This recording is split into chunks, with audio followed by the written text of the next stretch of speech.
Are digital marketing agencies scalable? So the phrase that you hear all the time is that, oh, services businesses, they're not scalable. You have to trade time for money, blah, blah, blah. And I'm here to tell you that, well, they're actually very scalable. So previously I worked in tech and I believed the same thing. Talk about valuations for a second. I've had a handful of friends sell their agencies for a 15 to 20 times multiple. And what that means is that if your agency is doing basically $5 million a year in profit, then you can get a 20x multiple on that, right? That's basically $100 million.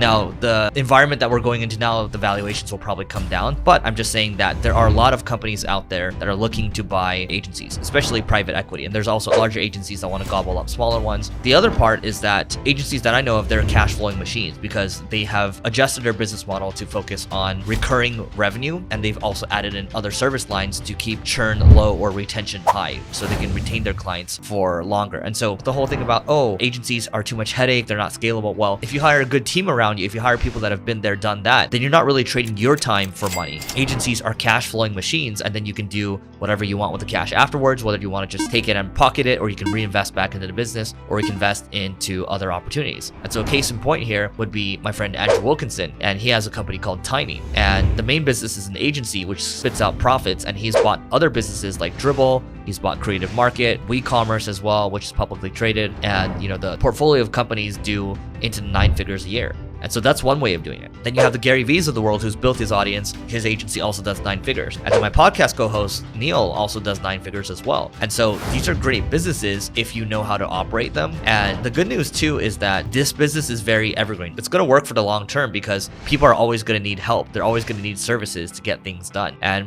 if you want to do agencies, do agencies. If you want to do SaaS, go do SaaS. There's really good examples of that. But the key thing is that you focus on the thing that's in front of you. And if you have good examples of people that have built 9-figure, 10-figure businesses, then why not you? Why can't you do it? I think what happens is a lot of people get distracted. Oh, let's start to do this affiliate thing, and then let's start to do this education thing, and then let's start to do this SaaS thing. And what happens is because you are diluting your efforts, you're not able to bring it 100% versus someone that's working on it at 100%. And you might be smarter than those people, but at the end of the day, it just doesn't matter because the focus is arguably what matters more. The focus, the determination, bringing that mission to your people, bringing your core values to your people, and then that's going to align everyone and drive things forward. Now, in terms of getting clients, we've talked about this. Our agency is scalable, but here's a different way to get clients using events. So just check out this video over here. You'll learn how to get clients using events over here, and we'll see you over there.